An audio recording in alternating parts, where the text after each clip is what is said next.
Yeah. I was gonna just see how it looks, but I guess it's not quite up there yet. Oh yeah, it'll take. It should be up right about Okay, now, actually. But just refresh it a little bit. I think It's there's a not setting. There's a setting in on my. my what? Oh, yours. Okay. Yeah, there's like a setting in Whereby, which is the program I'm using, the website, where you can like set it to be full screen or not full screen. I don't know where it Mm. is though. Used to mess with that a long time ago. It doesn't really make a difference. It's not a huge deal. Actually, I don't know. It looks fine on YouTube. It just popped up now. Yeah, I mean, like normally it's like the screen. There's like a big green thing in between our faces. Normally that's not Oh, there, and usually it's like we take up the full screen. I don't know. Settings, settings, theme. Nope, that's not it. Video, audio, noise reduction, HD. Prefer HD video when available. Possible takes more resources. I guess I can do that. Let's do that. Widescreen video. I prefer widescreen when available. Reload to update. All right. All right. Now it's a little better. Now we're closer together on the screen now. Oh, how Like friends. sweet. Yeah. All right. That should be good enough. All right. We are live, right? We show up on live on the YouTubes.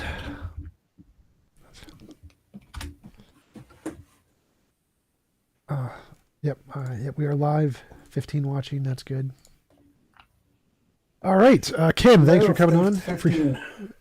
Appreciate you taking the time to have a conversation with me. Would you mind telling us a little bit about yourself Of before we get course. started? Yeah, and I was trying to remember. I think we've been trying to get this done since mid-October, or November, from what I recall, because I was still trying to work two full-time jobs back to back, and then you were traveling, and stuff just kept coming up, huh? Yep. Last time I had to reschedule was I had like an impromptu date. So one of my friends Whoa, who is hello, do tell. yeah. So one of my friends who's a lead ballet dancer here in Minneapolis. He's like, "Hey, we want to go on a double date like tomorrow." I'm like tomorrow? It's a little short notice, but so I called up the girl I'm dating. Like, "Hey, yeah, you free tomorrow?" He's like, "All right." So it just happened to work out that everybody except me was free. So like, Ken, can we reschedule? I got this double date thing. Yep, Yep. And it's then good though. I took a little bit of time off to deal with a certain sickness that's been going around the world. The not COVID. Yeah, the big C. Yeah, I don't get demonetized ever for talking about COVID, which is really nice. Oh, huh. Yeah. I mean, why should you just for talking about it? But hey, who knows? Yep, yep. Yeah, it's a weird cyber world out there. Yep. So you want to tell us Oh yeah, about? yeah, about me. Yeah, Yes. yeah. Well, contextually, I guess I'll emphasize that I was raised completely secular, 100%. My my parents, whom I won't talk to about very much because of my sense of filial piety or piety. They'd think I'm pretty much nuts right now because I'm a Jew who has come to recognize that Jesus is the Messiah. And they are And Jews, yeah, regular Jews. what's that? They are like classical Jews that don't accept Jesus. That's the difference between you and them. Yes, I would use the term rabbinic Jews. I Gotcha. mean, rabbinic Judaism, the overwhelming majority of Jews on the planet are rabbinic Jews. It's just that that's not the religion of the Tanakh. It's not the Old Testament religion. It came about later. Like there's no rabbinate in the system of rabbis. There's no rabbinate in the Old Testament. And you are a Messianic Jew, is that correct? Yeah, I'd go with that. And Cool. my buddy here, Bruce Lee, he's Jewish too, or he was. His grand on his grandparents' side, I think his grandma was Jewish. Because I remember Bruce Lee was an atheist though. Oh well, see, that's one of those interesting things about Judaism is it can be defined theologically or genetically. Oh yeah, like your Right, origin location. It's ethnicity. right. Yeah, genealogically. So yeah, that's one of the interesting things about it. And in fact, I found Catholics are a lot alike because they'll be like, "Well, I'm Catholic because my family's Catholic." Yep. Well, do you believe in the theology? No, but I'm Catholic. Okay, I don't. It's one of those weird cultural things. Yep. The cultural Christian Jordan Peterson types. Yeah. Yeah, So Dawkins said the same I'm an thing. Called a atheist. Christian. So I'm an atheist. I don't believe that there's any evidence of a God. I think that everything is better explained by naturalism. Could you tell us some of the reasons you think that there is reason to believe in a God? Well, for me, that sort of a question is really down the line. So maybe we need to do a little digging around for groundwork first. Okay. So then, um, why? I told you I'm like almost ready to take a nap. So let's just bottom line this thing. What would even be a reason to bother discussing this, It's right? fun. To talk about. Oh, well. Oh, okay. See, that's good. I can really appreciate that. So we would say that objectively, there's no reason, certainly not in an atheistic worldview. There's really no reason except that it's a subjective personal preference, right? No, I I mean, think that because it's fun. I think most atheists believe there is objective reason and truth in the world. I don't think Yeah. any Oh, but atheists then think again, reason is subjective. Don't think most atheists don't think that. yeah, but of course, what atheists or most atheists believe is not necessarily the issue. The issue is whether there is an issue, whether it really matters. Yeah, so what I mean is So, that under pretty much every view of atheism, there is objective reason. well, I mean, atheists would have to reason, which is unreasonable circular reasoning. Not that it matters in atheism. What? Like, I don't understand what you're saying. So reasoning exists, obviously, we're doing it, and it can come about without a God just fine.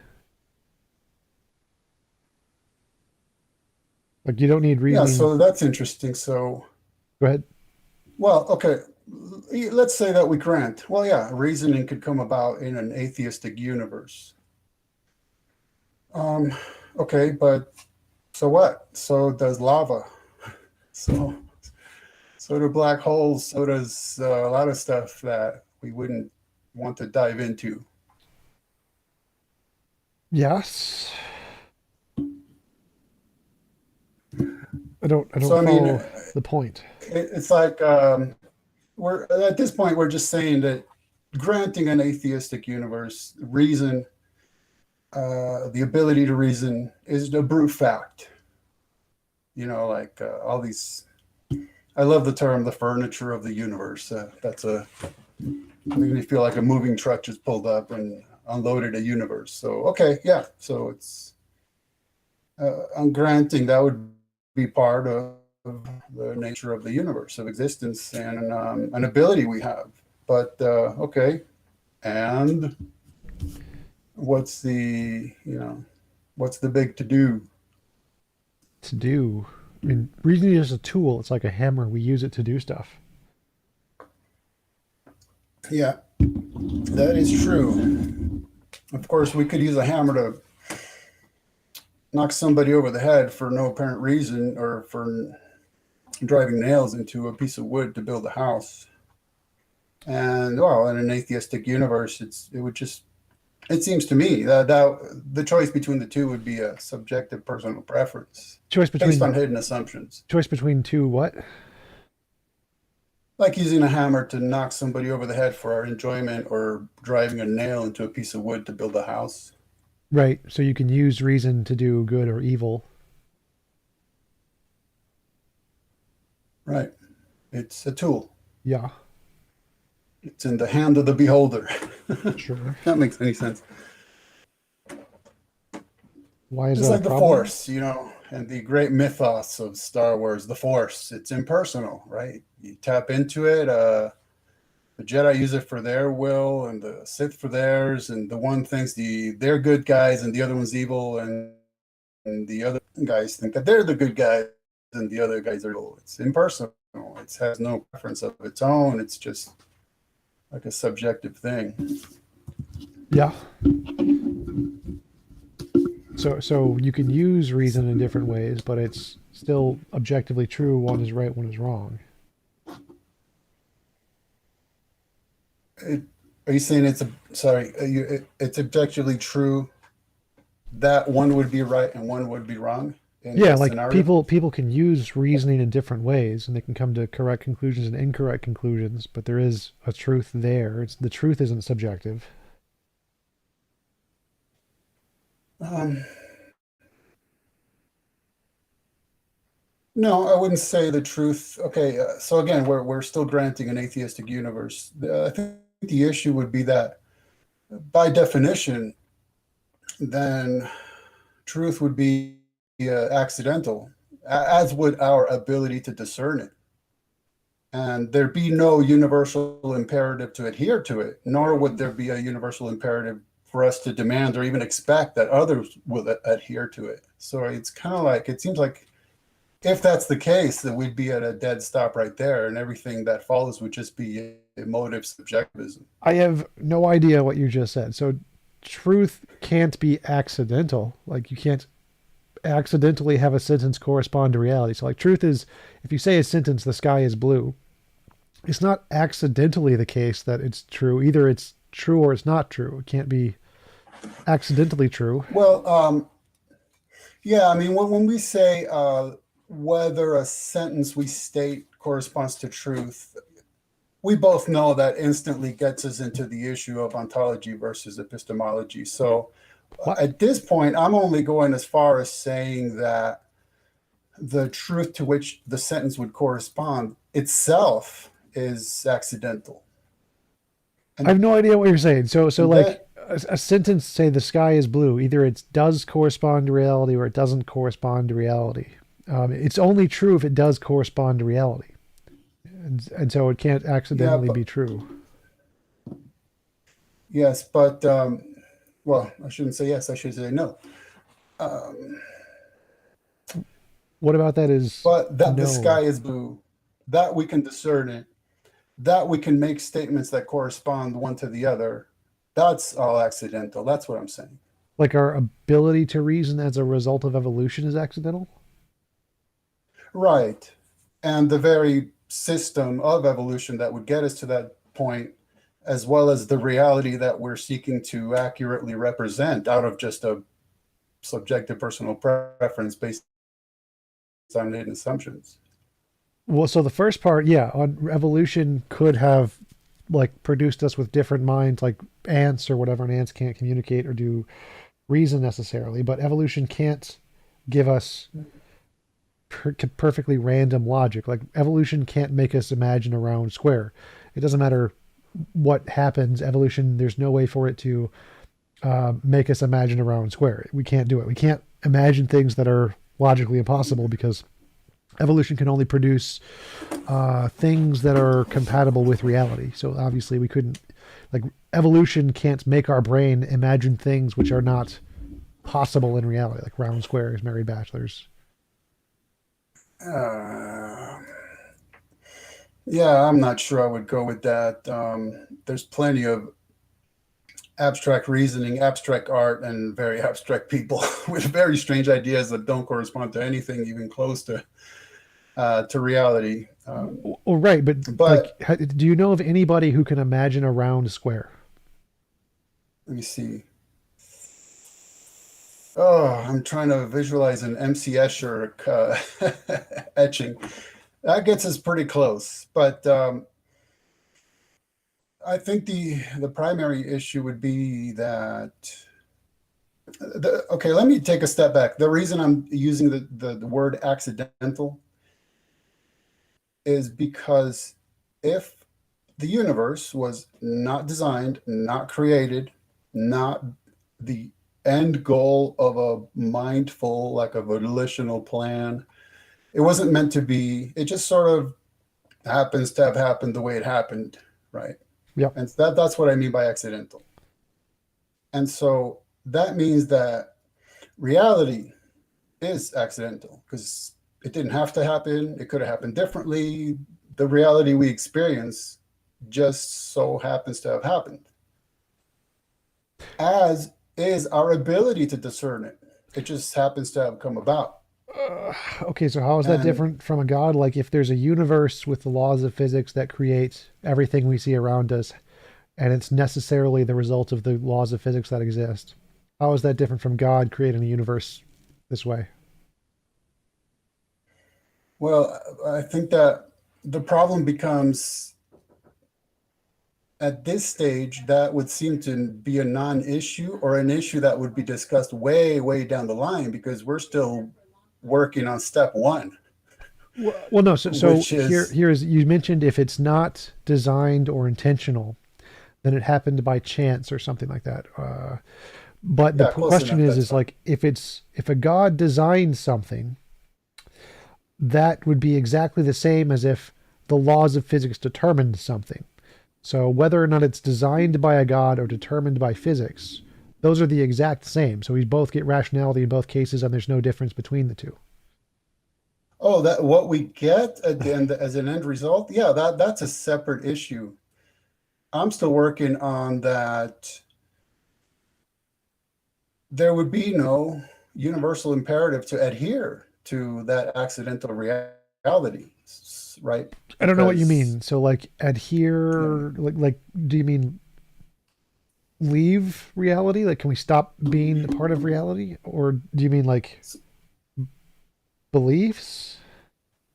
yeah. So I'll just make a contextual point then about that. Let's say I'm saying, hey, I believe God exists for sure, and you say, well, I don't, and then you want to ask me about why I do, and my reply would be something like, but it doesn't matter on your worldview because if I'm just an accidentally and temporarily existing ape living in an accidentally existing temporary universe, then what does it matter what I believe? I mean, seriously, it's what does it matter?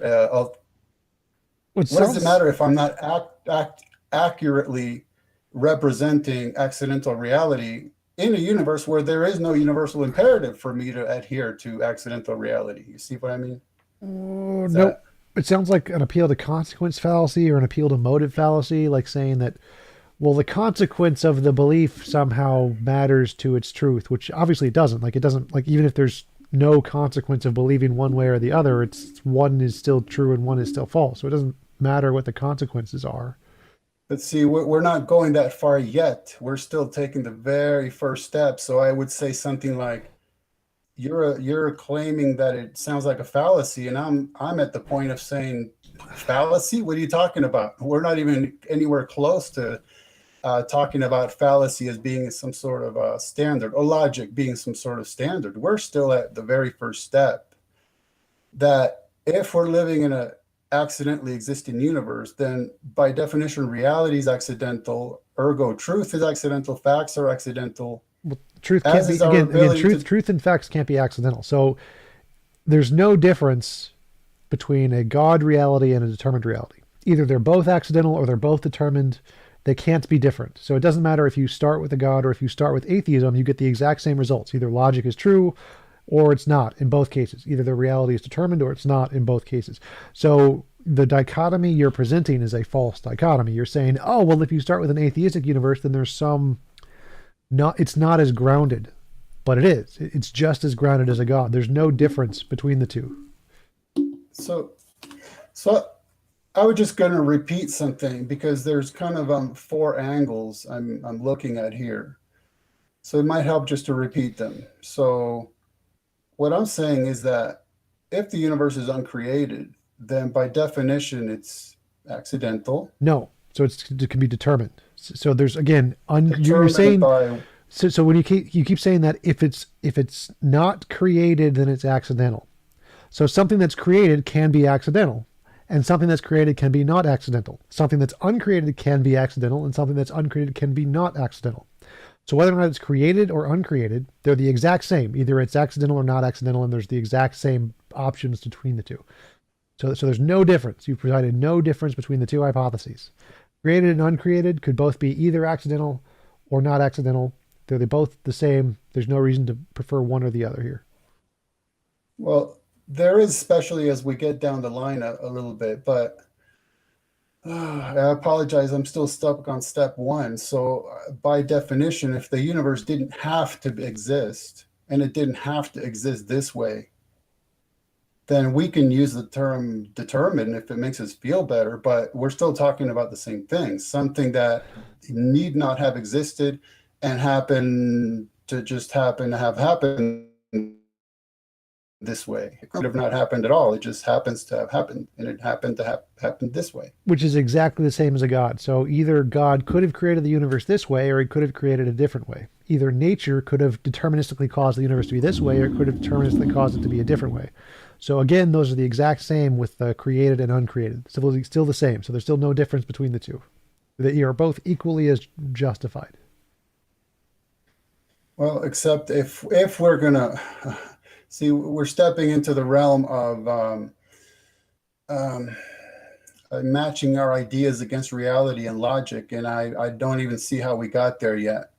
Oh, what? But well, that's what we're doing, right? I mean, we're having a styled contest to see whose views more accurately represent reality. No, right now all I'm doing is an internal critique of what you're saying. So what you're saying is that if the universe isn't designed, then it must be random. That's false. The universe could be a chance based or something like that. So if the universe is not designed, it may be chance based or it may not be chance based. If the universe is designed, it may be chance based or it may not be chance based. So based off of what you're saying and whatever worldview you're using, the argument you're making does not follow because the same conclusions work for both of the thing you're saying. So you keep saying if it's not designed, it's by this way. Well, that does not follow from your own logic. From the things you are saying, that does not follow. Were you just to double check? I'm not charging you of anything. Were you swapping out random for chance? I mean, is that something? Yeah, I was just using those words because that's when I hear the word chance, it fills in as being synonymous with random. So I can't usually recall exactly what you're saying word for word. So I just Yeah. Okay. No, I was just checking because it sounded like you swapped one for the other. Yep. And for our purposes, they might as well be the same. I mean, Yeah. you might as well say accident, random, chance, accidental, random, chance. It doesn't. It's all the same. Yep. So I mean, the thing is that so if we start talking and you self-identify as an atheist, I self-identify as a Christian or a Messianic Jew, then yeah, that obviously carries a lot of baggage for both of us. Right. A lot of the baggage. Like you said, we haven't gotten that far yet. So I'm just going based off of what you said. So just in your worldview, you said that if the universe isn't designed, then it's a result of accident or chance or whatever. Now that's false. That's false in your worldview because in your worldview, you've provided no reason to think that if something isn't designed, the only other option is chance.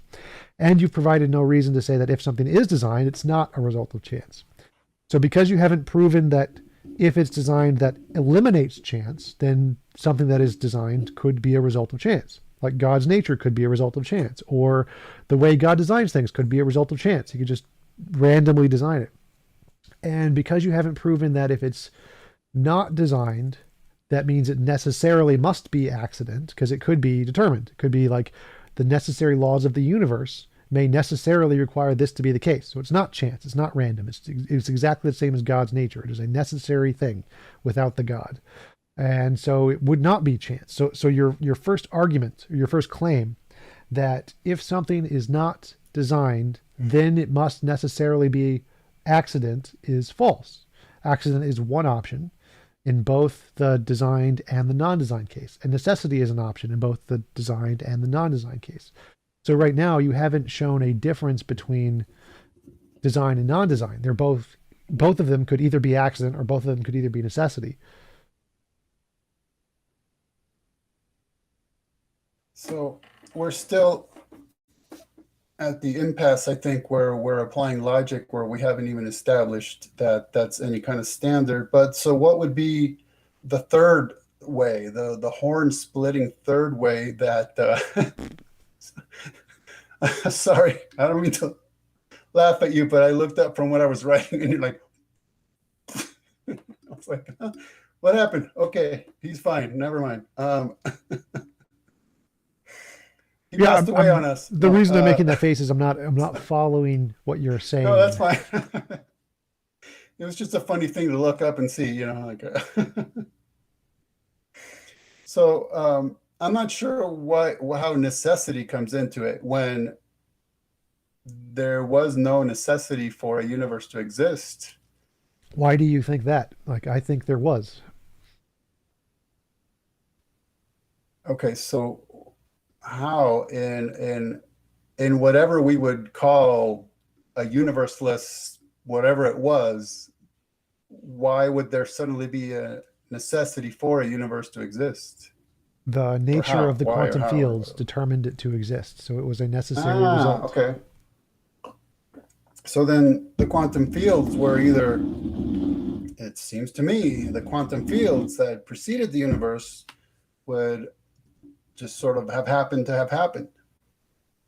No, they were always that way. So they exist outside of space and time, and they have always been that way.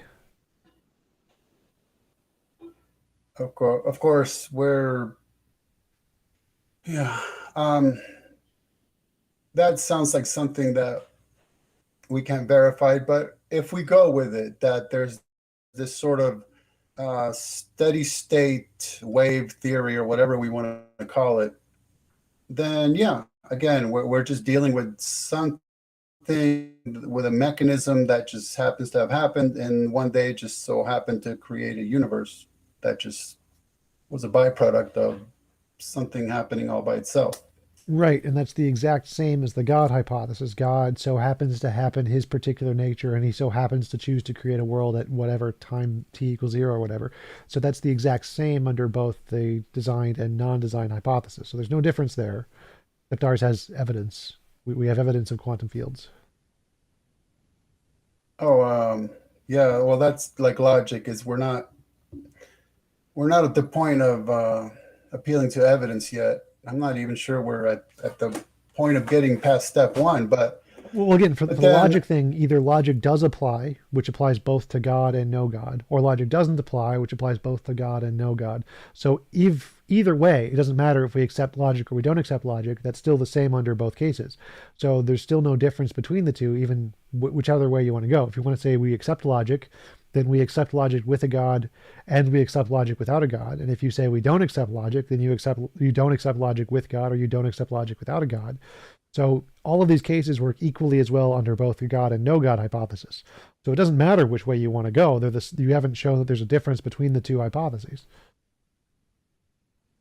well, in the 4 points that I made earlier, the issue was that when the 4 points were, if we are in a universe that was accidentally random chanced, and we living organisms that are capable of mindfulness were accidentally random chanced,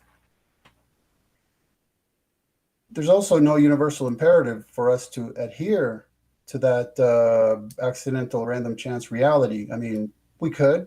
I mean, it's a subjective personal preference. We could, but it's not like we have to. So if someone's illogical, it's really irrelevant. And then the other point was, Wait, then there's I also don't understand no, that point. So I don't understand what you're yeah. saying there. People's internal motivations are irrelevant to truth. So bringing up people's motivations doesn't matter. It's an appeal to motive fallacy. Yeah, well, not that it matters on atheism is my point. It does. That It you're does. So claiming on it's a atheism, we fallacy. accept logic and reason. So if you don't want to accept logic and reason, Well, that's okay, fine. yeah, But yeah, we accept logic and yeah. reason. No, okay, yeah. Let me take a step back. I'm not arguing against logic or reason. I'm just Well, it seems like you are because you trying keep to take. saying you keep arguing that there's some possible worldview in your ideas that doesn't accept logic and reason. In ours, there isn't. You don't get that option in atheism. It's only with theism that thinks that you can't have logic and reason. Well, for one, I'm not sure you should speak like a dogmatheistically, if I may make a clunky word, like dogmatheism, like you're being dogmatic. We, all atheists, ergo, believe this. Eh, I mean, I don't know. I wouldn't pull every atheist into the same camp, but that's fine. I'm talking to you tonight, so okay. Well, I mean, so So, there are some theists who think that God can make 1 + 1 = 5, and Tom, well, there's many theists who think that God can make 1 + 1 = 5, and that God can break the rules of logic. And so again, it's the theistic view that rejects logic, and the atheistic view does not reject logic. yeah, well, but I'm just saying those are just extremely broad brush terms. I mean, they're like if you say theism, that covers virtually every human being that has ever existed, and I'm not prepared to try to defend or argue in favor of virtually every human being that's ever existed, Actually, the most were right? atheists. Most humans didn't believe in a God. If we take all humanity from the past 200,000 years, most humans did not believe in God. That's actually a relatively new thing. That would be an interesting study to read. But so no, I'm not arguing against logic. I'm just trying to work my way up to it.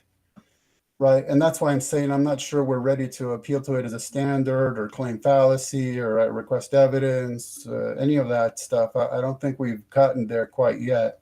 I'm not sure what you mean. But I'm So just making, so logic is a description of reality. Logic is a result of evolution, which caused us to have these things. So now I have, in my worldview, I now have logic, which I can use to well, justify things. So my worldview has gotten me there. yeah, I know, but I mean, we both know when we say the word logic, we're really referring to two things. We're referring to naturally occurring phenomena, and then we're referring to our description of that phenomena. Right. So if we say laws of logic, we're referring to the phenomena in and of itself. And we also mean our description that we can put in pithy catchphrases like the law of non-contradiction. That's a law of logic. Yeah.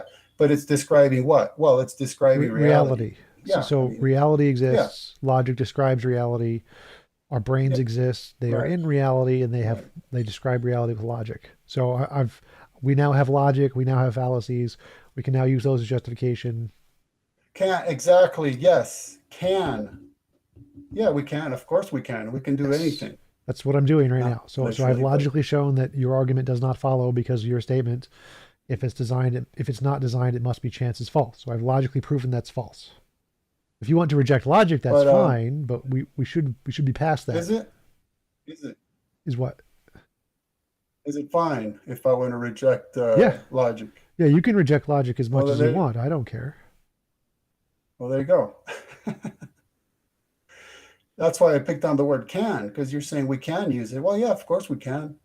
Right? We can do a lot of stuff. That doesn't mean we ought or should. It's Well, just, again, like I said, it's a that's subjective personal preference du jour based on hidden assumptions. Yeah, we can. Sure, of course we can. right. But that's what I Because brought up we the have, appeal to motive fallacy. So if you can use a calculator to calculate quantum mechanics or whatever, and you can get the right answer, or you can just shake a magic 8 ball and pick up a number off of the top of your head, but one of them is correct and one of them is not correct. So you can choose to not be logical. That's perfectly fine. I don't care. But I'm going to choose to be logical to get the right answer. And if you can't get the right answer, I'm right. going to call out you on getting the wrong answer. Exactly my point. You are going to choose. It's just Yes. Tom's pastime du jour. That's what you feel like choosing. Yes, I Yeah, choose logic. yeah. We're agreeing that it's a subjective personal preference of yours. That there's no Sure. arguing about that, is there? Well, I mean, you can't choose not logic. Like, you can't choose round square. You can't, that's not an option. There's no way for you to choose to imagine a round square. But But I thought the whole point about making at least a part of your life being some sort of, I hope you don't mind a pointed term, some sort of atheist missionary. I thought the whole point was to tell theists that they're being illogical and they shouldn't be illogical. Or is your no. point just that you have free time during the day and you want to do something with it? And you're telling theists, Oh, boy. hey, in my subjective personal opinion, you're being illogical, but there's no universal imperative to be logical. So it's not really relevant. It's just, I got to fill up some time or Well, whatever. it seems like you're confusing the need for a universal imperative to be illogical. Like, it seems like you're saying that if there's no universal imperative, then it's not possible to be illogical, which is No, no, false. no, no, no, no, no. It's not about whether, if there's no universal imperative, you can be logical or can be illogical. Right. It's just that it would be a subjective personal preference de jure based on hidden assumptions. That's all I'm saying. No, no. So like there's a truth statement like the moon is 250,000 miles away. Like you can agree to that, you can believe that, or you could not believe that. Now there's no Right. like um, imperative there that says you should believe this, but you can still be right or Right. wrong even if there's no imperative. It's not subjective. You're not subjectively right or subjectively wrong, but there's no imperative. You don't need an Yeah. imperative for truth values. So you can be irrational or illogical objectively even without a imperative. There's no you don't need any kind of categorical imperative to be illogical. Right. Yeah. We're agreeing on that. Oh, In a okay. manner of speaking, we're agreeing on that. My only point to buttress that is that that's why it doesn't matter ultimately if someone's accurately representing reality or not, because there's no universal imperative. So, yes, something is absolutely true, something is absolutely false, even in an atheist universe. My point is that it doesn't really matter. Right, and that was where I said that's an appeal to motive fallacy, and whether or not people care doesn't matter to whether or not it's true. So I care about is it true. I do not care about whether or not there's some imperative to whether or not you should believe it's true. It's irrelevant.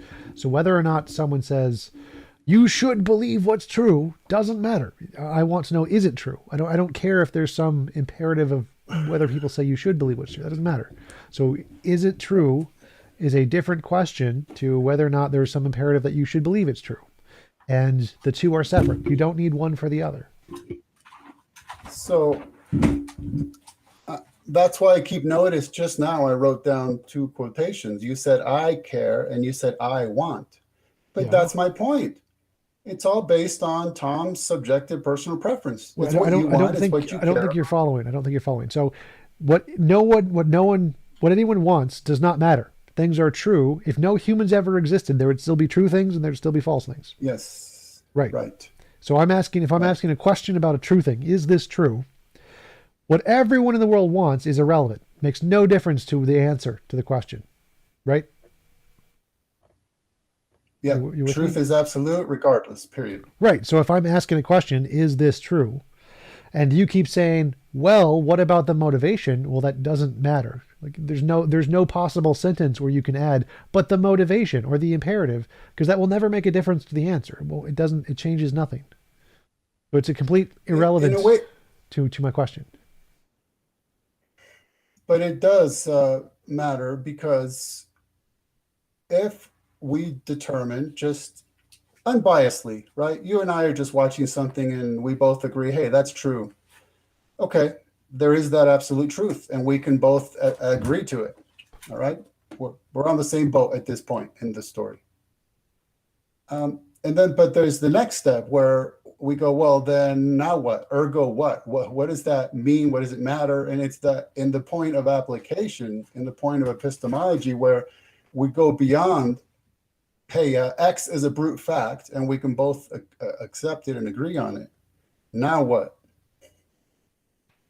Well, we haven't Right? gotten there yet. We're still trying to go. Is it true? Like, who cares about the now what? The now what is irrelevant. Oh no, well, we're done. I mean, as far as I'm concerned, uh, we're agreeing that truth is absolute, and regardless, period, full stop. Right. It's just that on No, we're asking more than that. We're saying, is it true that God exists? That's the part where that's still a truth question. What you do with that doesn't matter. I don't motivation doesn't matter. What the consequences are don't matter. None of those imperative questions matter to this question. We're still on a truth question. Like, is it true? That's one kind of a question. And then what would you do with it if it is true? What is the consequence? That's a different question. That's the imperative question. The imperative question does not matter. It's irrelevant. There's no value to the question at all. It's like, who cares? The only thing that matters is the is it true question. So I'm asking the is it true question, and the yeah, imperative thing just doesn't matter. yeah, I'm not sure I can grant that because the very question, is it true, carries a ton of baggage. It's based on hidden assumptions. It's not just an unbiased question in a vacuum. It exists based on hidden assumptions. To even ask such a question, is it true? Well, who cares? Could Well, be a one answer. What does it matter? See, that's why we no, constantly get. no, you can't do any of that you just said. So is it true? none of your assumptions matter. If no human beings existed, the answer would still be the same. It either is or it isn't. So there can't be hidden assumptions there. There can't be biases. There can't be intentionality. It is either a fact, it is true, or it is a fact that is not true. Remember, you agreed to this before. You said that truth, there is truth, it is objective. No opinions matter to it. So there can't be hidden assumptions there. Truth isn't based on assumptions. No. The truth, no, you're right. Truth is not based on assumptions, but let's remove humans from this universe that just happens to have, okay. Yep. This universe still contains brute facts, right? Yeah, sure. It contains truth. Whether we're there, the tree will make a sound in the forest if it falls, whether we're there to hear it or not, because sound waves still proceed forth from it. But then we can't, it seems to me, then detach the fact that we are both human beings in this universe asking the question, is it true? We can't detach that, or else yes, we can. We just did. Discussion. Yes, we can very easily detach that. So like before, I don't know, are you a young Earth creationist or old Earth creationist? I'm an I could care less creationist. Okay, so like 10 billion years ago, before any humans existed, did God exist? Oh, you're actually asking that question. What? I don't know if it was rhetorical. No, yeah, it's like a literal question. So this is a question we're asking. So before any humans ever existed, did God exist? Are there rhetorical answers? They're just questions. We should debate that one. I'm just kidding. Yes. Okay, why think that statement is true and not false? See, we're gonna have just eliminated all humans. There's no humans here, none of them, and so no opinions matter, no prior commitments matter, no assumptions matter. We're just saying, why think that statement is true?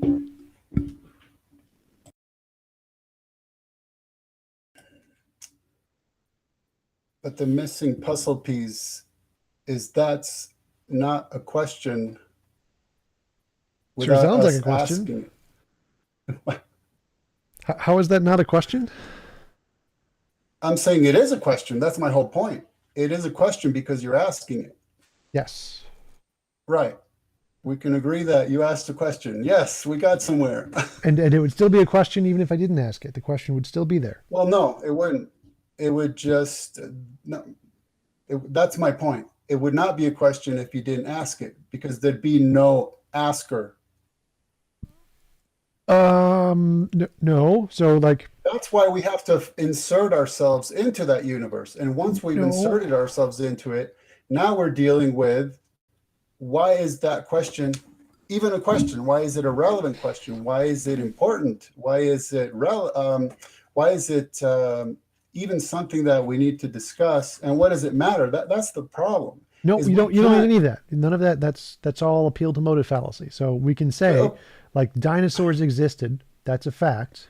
And you can ask the question, did dinosaurs exist before humans? And the answer is yes. And the answer was always yes. The answer was yes throughout time before humans ever answered the question or asked the question, because propositions describe reality. And the way reality is, the facts of reality are all answers to questions, whether or not we ask them. Like, did dinosaurs exist? Yes. Was that answer the same answer before any human asked the question? Yes. So you don't need to ask a question for there to be an answer that is true.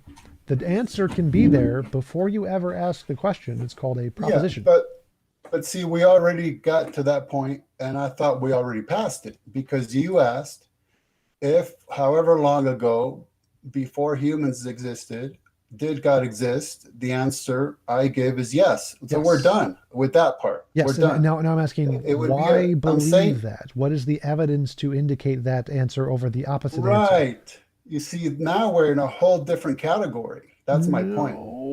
No. Because now you're appealing, now you're demanding evidence as one example. Now you're demanding evidence. That's a whole different category than is it a brute fact? The brute fact is established. That's behind us already. What? Now we're in a different ballgame. God's existence is not a brute fact. Okay, but The question was, in that scenario, does God exist?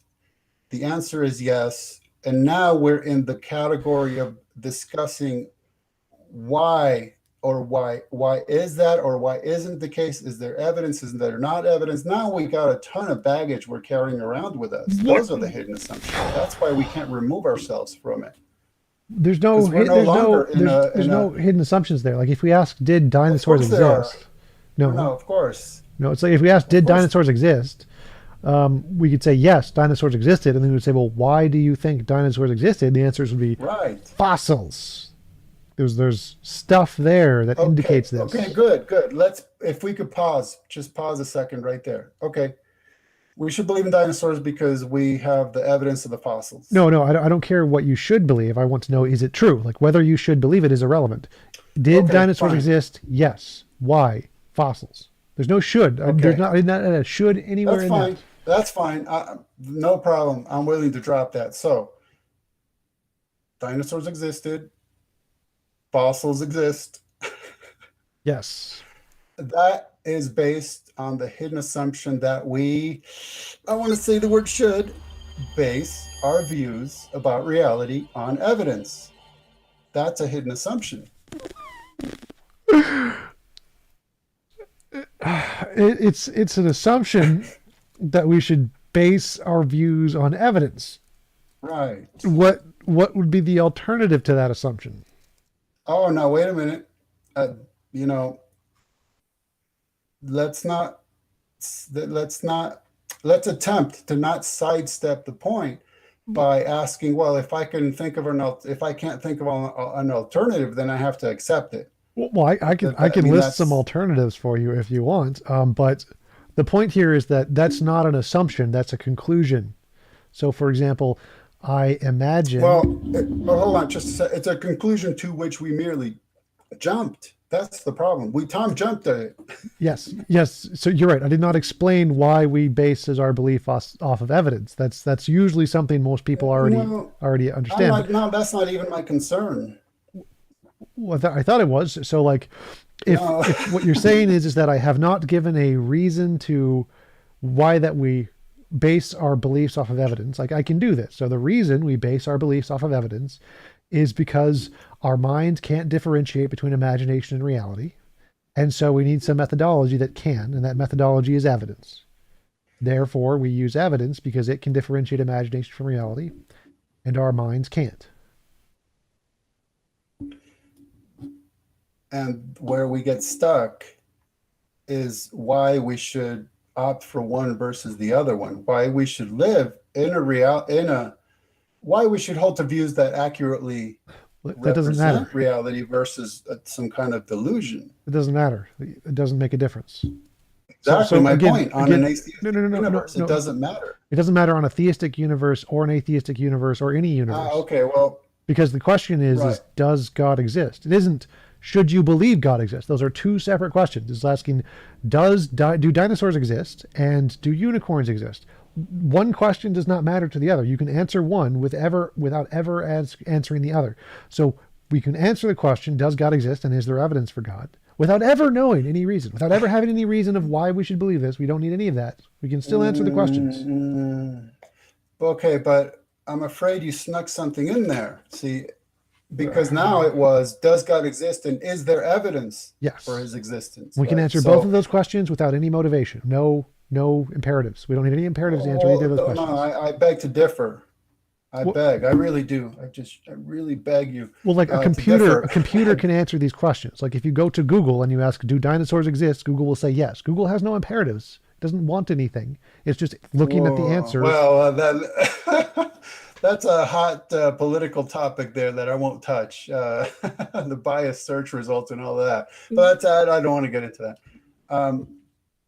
So again, we said that if we are let's say we world build, as they say, we world build where the answer is yes, God exists. That's it. If we're done with that, like I was saying before, the very next step takes us into a whole different realm, such as that, well, the implication, or not the implication, the assertion was that we should believe that God actually does exist if there's evidence. Well, that's a whole other category. That's a whole different ball game than, No, I haven't yeah. asked that question. So I don't care whether or Well, you not. did a minute ago. I don't know if Nope, it was just rhetorical no. or Like, not, but you did. there's three questions there. One is, does God exist?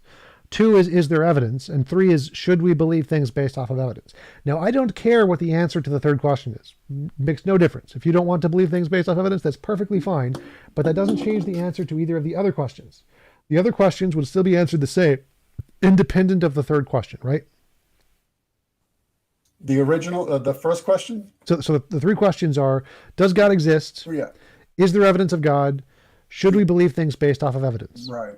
And none of the answer to any of those questions is relevant to the third one. The third one doesn't matter. The first two Oh, you will well, still answer independent of the third one.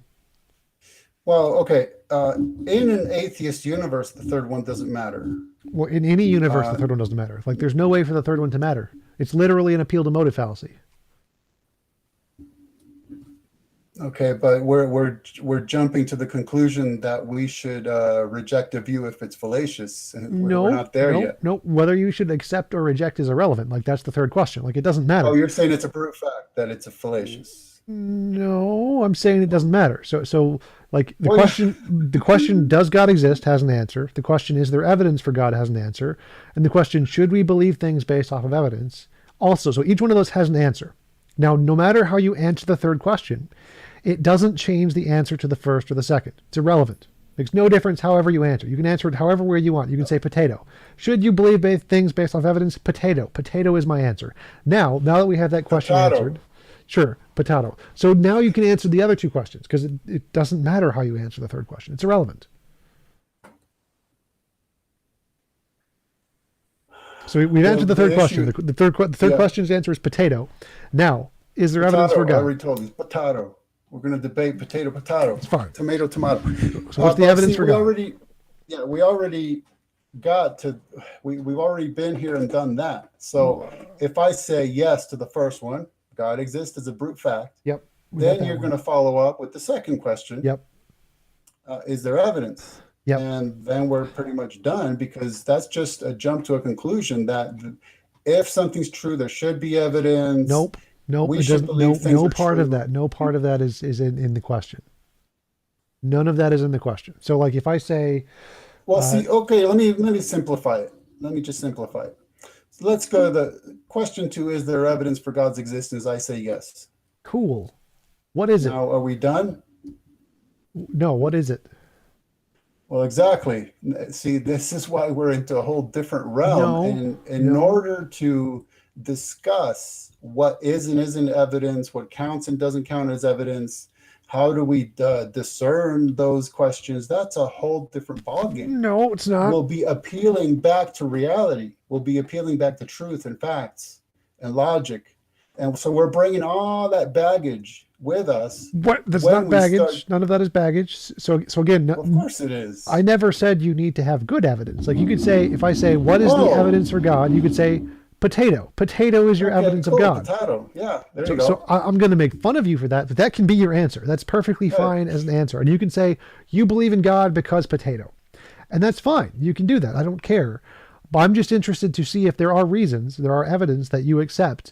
And I can then assess, in my worldview, whether or not those things are reasonable. Whether or Right, not you accept it exactly. doesn't make a difference. Exactly. Well, no, That's no, no, my, no, no. yes. So whether or not you accept it, whether or not I think it's evidence, none of that matters. We're just asking the question, what is it that you think is evidence? Gotcha. So I think that we've come full circle, and we're agreeing to what I stated up front, which is that this is just a purely subjective personal preference exercise. So Tom Nope, would nope. listen to me That's saying God wrong. exists That's because of wrong. potato, So and that's fine. And then Tom wants to reject it, and that's fine, because that's what Tom wants to do, nope, no. and that's Again. what So, Ken wants to do. things that are evidence is objectively either evidence or not evidence, regardless of our opinions. Now, we can use our opinions to try and assess it. Yeah, that's really tricky. That's What? really dicey. No, it's Um, not. well, Why it would that is. be It dicey? is. I mean, there are fine points as to the nature of evidence and what would count or wouldn't count. I mean, it can get very, very slippery. No, I'm not not sure if, really. well, of course. It's like if I say, does the sun exist? The answer is yes. Like, could we be in the matrix? Like, we can think that, but the answer is Yeah, I'm not there. going there. Well, that's Yeah, exactly what yeah. you're going. So you keep saying that Well, what we no. that's your argument. Your argument is that the way we assess evidence is subjective, which is partially true, like the way we assess Well, yeah, evidence. that's all I'm saying. But That's why I'm saying it's just slippery. It's but tricky. there That's all I'm is an saying. answer. There is an objective truth, even if we're bad at getting to it. Just like the fact that there is a sun, either there is a sun or there is not a sun. The fact that we get to it very clumsily doesn't matter. It's irrelevant. It's irrelevant to whether our epistemology is good or bad. To the fact of the matter, is there a sun? Is there evidence of a sun? Yes, also objective. Both of those things are objective, regardless of our epistemologies. Doesn't matter what our epistemologies are here. So what your objection is that, well, our epistemologies may be subjective, but that doesn't matter. I'm asking for the facts. I'm asking for what is evidence. And either it is evidence or it is not evidence. Whether or not our That, epistemologies accept it doesn't make a difference. but I mean, that strikes me as a non sequitur. Not that it matters on atheism, but it strikes me as a non sequitur to say that we're going to start debating evidence, but it doesn't matter what our epistemology is. By definition, No, that would be based on our epistemology. The hidden no, assumption of discussing evidence would be based on our epistemology as a no, premise. It would have to be, no, of course. no. Because you don't start as a tabula rasa and then there's something in front of us. That doesn't matter. Then you start applying your subjective worldview towards discussing, describing, dissecting, It doesn't and matter. saying, what do you see? What do I see? What It is doesn't it? matter. Doesn't matter. So like if I Of said course it does. fossils are evidence of dinosaurs, that is true from the perspective of God. God is like, yes, fossils are evidence objectively of dinosaurs. Now, whether you accept it doesn't matter. Whether I accept it doesn't matter. It is a fact in reality that fossils are evidence of dinosaurs. So, what I'm asking for is something that is a fact, whether or not either of us accept it. This is evidence of God. So that's what I'm asking for. I want a list of something that is objectively evidence, not just my opinion, not just your opinion. This is objectively evidence of God. But again, I'm going to have to just read a little quotation. You said, I want. Again, you want. Okay, you want. Tom wants. Okay, Yes. that's nice. Tom wants. Okay. Well, so why are you implying it's incumbent upon me to provide you what you want for some odd reason? No, Or like in the purpose of it in this conversation, the reason we have conversations is because they're fun. And the point of my question, well, like this isn't a hypothetical imperative, or this isn't the categorical imperative. It's a hypothetical imperative. I'm saying the reason I'm asking this question, what is the evidence, is because I want an answer, which is evidence that is not based on my epistemology, not based on your epistemology, but is objective. What I want, as in the answer I'm looking for to this question, yeah. is something that is evidence for God, not subjectively. I don't want subjective answers. I want not subjective answers. Of course, that's the problem of what if I think it's objective, you're going to say, no, that's just subjective. Well, Then that's we're fine. down. That's fine. We can Okay, debate so, that one way or the other, but the point here right, is that you can present an answer which you think is objective. That's all I'm looking for. And then I can say I don't think it's objective because of this, and then we can go through the conversation. That's fine. But right. the But question is just what is objective evidence? So you're skipping like 10 steps in the conversation here. First you just have to say this is objective evidence. so what I've been trying to establish is that once we get in the description you just gave, once we get going, that's when we're both bringing a ton of hidden Yes, assumptions. And I what I'm agree. I agree. okay, Once we good. get, we There you haven't go. gotten going Good. yet. So let's get to the getting of Yes, the let's going. go. And so what is the objective So evidence of God? right, right. So what I've been trying to emphasize is, I'll put it this way. So it's as if you are saying jump, okay, and you want me to say how high, and No. then you can have your say. But when you say jump, I'm just asking why, and then we're stuck What? because the answer is going to be because I want you to jump, and I'm going to say I don't care what you want. but I want you to provide me the joy of watching you jump. And I'm going to say, well, it's not incumbent upon me to provide you anything. Right. I'm not saying it is incumbent on you. I'm just saying, for the purposes of the conversation, the reason I'm asking this question is because I want to have an answer to the question. Right. I mean, Yeah, I know you want. Yeah. There's a lot of things I want. yes, Yeah. Yeah, no problem. I know. That's what you're saying. I get it. yes. So you So can't like provide any reasons? let's say that I say to you, you know what, Tom, I can't provide any reasons. Then Okay. what? I'd say, okay, that means belief I think is irrational. And so, what does it matter if an accidentally existing ape is rational or irrational? In a universe wherein there's no universal imperative to be rational or irrational, it's I just prefer to be a rational, and if subjective. you don't, that's your subjective choice. Exactly. You prefer. That's Sure, my whole point. sure. Yeah, Tom prefers one thing over another, like ice Yes. cream flavors. Yeah, Yep. exactly. Yep. I Yeah, prefer to that's there you believe go. true things that are justified rather than silly, stupid things that are unjustified. Yes. Exactly. So, okay, then goody for you. I mean, Tom prefers some things versus other things. Yep. And so there you go. We're done. I mean, okay, good.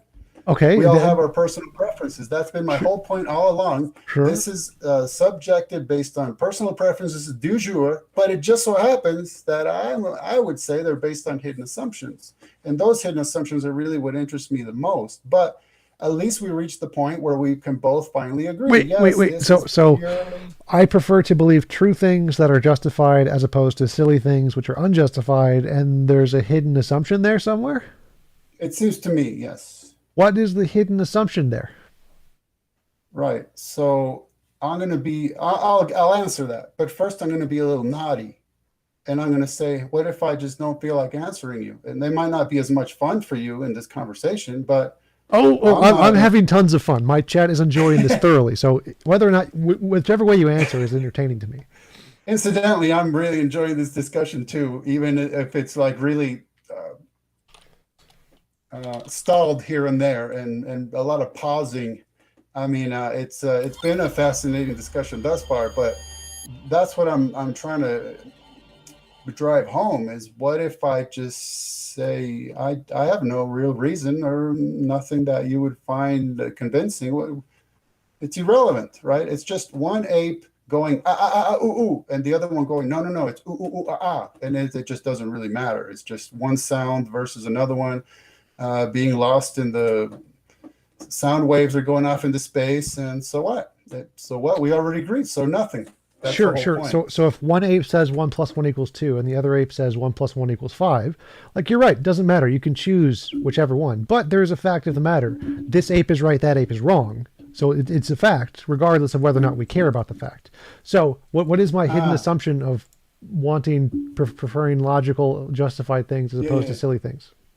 Incidentally, and I'm not trying to evade. I just thought I'd mention this.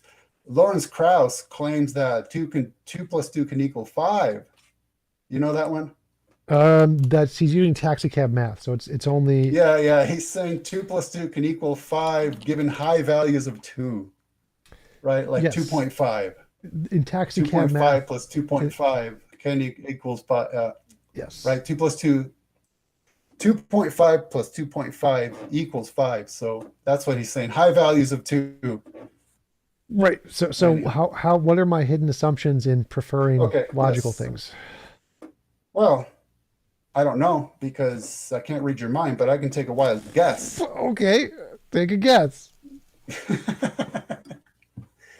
It's because somewhere inside of you, let's see, I can't really see it, but somewhere inside of you, I think there's something that recognizes that, as you already agreed, it's not like it's going to be shocking. There is absolute truth. It is objective. It's out there.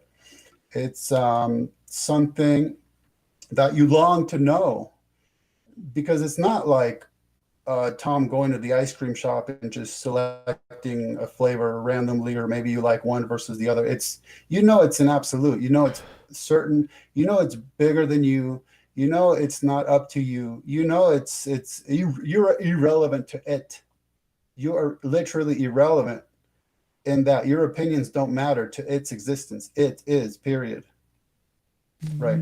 And I think that there's something appealing about that to us. that there's something that's so far beyond us and transcendent of us that whether we exist or not, it would still be what it is. Yeah, it's called reality. That's not an assumption.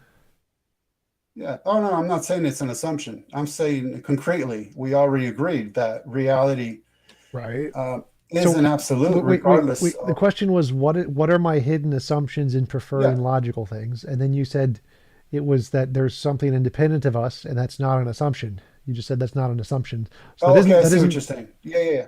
Yeah. okay. I see what you're saying.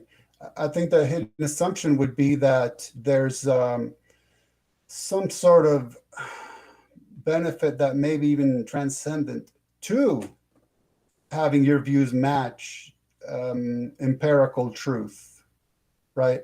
It's something that you're trying to grasp at and you want to accommodate into your life via your views, where you would think it's just a subjective personal preference of yours.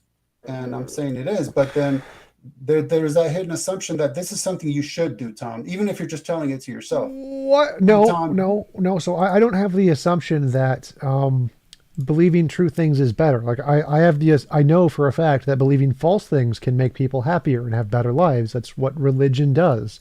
So I don't. That's not an assumption I have. It's like the reason I like to prefer true things as opposed to false things is because I like to make fun of silly people with silly beliefs. It's entertaining to me. That's the only reason. but you don't have that anymore. I don't have what.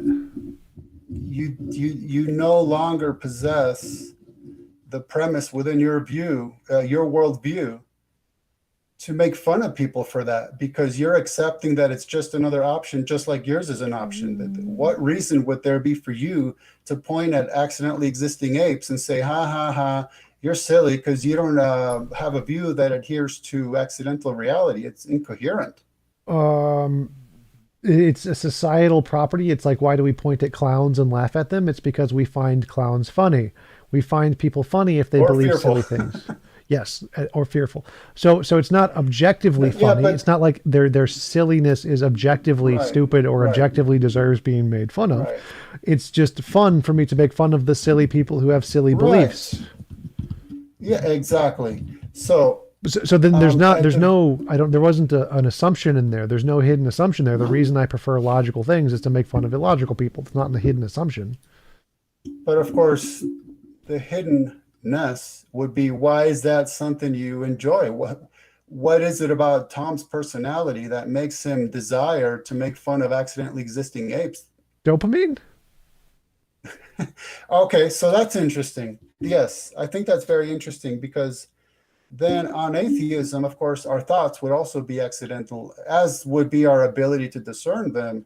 And so, yeah, Okay. dopamine would be another accident of evolution that was just kind of Sure, but happened none to of have those are hidden happened. assumptions. So none of those are hidden assumptions in asking why, what is the evidence of God?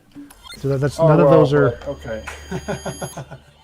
But I thought we had gone beyond that into another realm by this point. So at this point, Gary my sent a super chat. This guy went on a trip and never came back. Tell him to stay off the drugs. He makes no sense and only evades questions. Why, Tom? Why? yeah, this stuff about he only evades question is just an embarrassing thing that people like to say to people who are having discussions. It's so embarrassing that anybody who listens back to this will be able to literally tabulate the number of questions both of us have answered. It's just that my point is that if Tom says jump, I don't have to say how high. I can just say why. Well, I think Um, that is not answering the question. Because if the question is what is the evidence of God, and you say you don't want to answer, that would be not answering the question, right? well, no, that was me trying to work through what the problem is and even broaching such a question. It wasn't evading, it was just pointing out that once we start the discussion, we're no longer in an unbiased, objective, brute fact universe. Now we're dealing with two human beings who are bringing baggage to the discussion. That was my whole point. And we got to the point where we agreed that for you, it is just purely subjective and you just have a personal preference. And so you want it to be satisfied. And then if I don't satisfy it, well, that's fine too, because who cares if a ape satisfies you or not? It's not incumbent upon me to satisfy another accidentally existing ape. So I mean, we reached avoid. that point in the discussion. So evade definition dictionary.com is avoid giving a direct answer to a question. So if I ask the question, what is the objective evidence of God? And you say you don't want to give it, that would technically be an evasion by the definition of the word. Okay. And the reason I should adhere to one dictionary definition is what? I Because don't. Tom says so. Thus saith Tom, or what? Well. So with the super chat guy, he's like, when he says you're evading the questions, that is an accurate usage of the word given English, because the definition Right. is that. So whether you accept Right. it doesn't So, matter. His usage of the language is correct. okay, let me okay, question. So let's work with that a minute. Ken is evading questions. So what?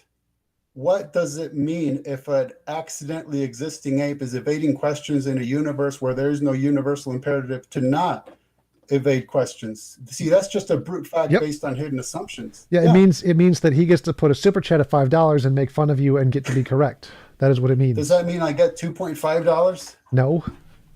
Oh. Maybe if you answered Where's the Lawrence question. Krauss when I need it? But see, that's what that atheist who wants to pound his apish chest at me needs to think about.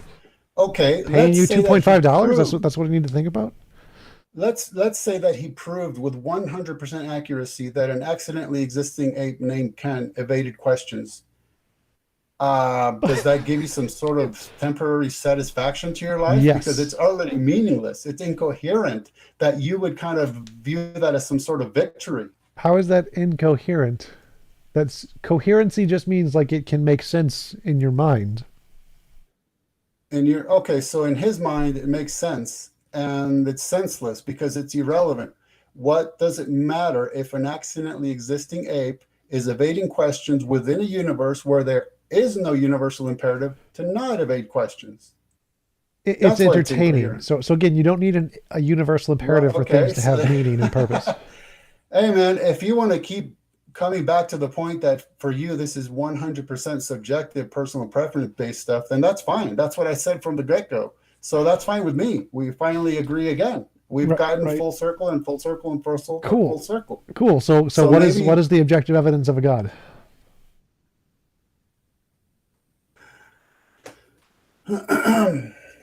So it's unfortunate that, to me, it's unfortunate that there seems to be so little patience with laying groundwork and thinking about meta issues and looking at premises. Because to me, the issue of God's existence when it comes to having a discussion with an atheist is so far down the line, I can't even see it because there's so much groundwork to plow through. What premises would That- you like to look at? Well, the ones we've been discussing all along. I just think that Okay, could you because put those we're- like premise conclusion? Give me like actual premises of the things you want to look at. Yeah. Well, what I'm saying is that that's why I keep pointing out the hidden assumptions, because that's all I'm really hearing. Such as that we want to discuss objective evidence for God's existence just because you feel like it, because it'll be fun. And I'm saying, so what if I don't want to have that kind of fun tonight? And Okay. you're going to say, okay, well then have your fun. And we're just lost in subjectivism again. Except you might walk away saying, hey, audience, this guy Ken couldn't provide me any objective evidence of God's existence. And if they're consistent thinkers, and there's no universal imperative to be consistent thinkers on atheism, then they'll have to say, hey, Tom, it doesn't matter. You agreed to that 100 times, that it's just Ken's personal preference. And we want to make fun of him because our lives are so empty or whatever. I mean, So Ethan at Super Chats, I'll Venmo everyone $100 in chat if this guy provides convincing evidence of a God. But yes, I agreed with you. I agreed that the only it's reason. like they don't understand the discussion. It's like they just do not get it. Well, I mean, I'm I agree saying with that- you. It is okay, just let for me, fun. Let me just Yes. reiterate something. I'm going to reiterate. That statement is an atheist showing up and telling me to jump, but they want or demand that I answer how high. I'm just asking why, and you're done. Because why is because I feel like it, because you feel like it, because the atheist feels like it. And I'm saying I'm not impressed. I mean, what is there that's going to make me beholden to saying how high because you said jump? I'm Genius just, Tracks super chats $5, all for Tom the accidental ape, and the none for the accidental humanoid theist. I mean, it's a shame that I'm going to, it seems like they're so used to showing up in the scene, making demands, and having people actually attempt to jump through all their hoops. Yeah, That I'm just saying, hey, I'm not prepared to jump through your hoop just because you stuck out a hoop and you want me to jump through it. So then they think that I'm lacking something or I'm evading, where I'm just trying to get them to understand there's no imperative placed upon me to satisfy your subjective curiosities. yes, that's true. I totally agree. There you go. Typically in a conversation though, when you're invited to like talk about God or whatever, the what happens Actually, normally is you provide evidence, people ask questions, and then you answer those questions, and that's usually how productive conversation works. Like you're not obligated, you don't have to do productive conversation. You can be a pigeon on a chessboard, crapping all over a chessboard. Totally fine, especially from my perspective because it's entertaining. So I'm fine with either way. But typically, when you invite on like professors and academics, they usually try to answer questions and give reasons and stuff. It's like just normal communication skills mostly. yeah, well, for Oh, you froze. what's that? You froze. You said four and then froze, and then I heard, "What's that?" Am I unfrozen? Yes, I can see you now. Okay. Glorious nose hairs. It's a joke. What? It's a joke. Well, no, I was just saying, I don't know where you got the title for this discussion, but I mean, that's okay.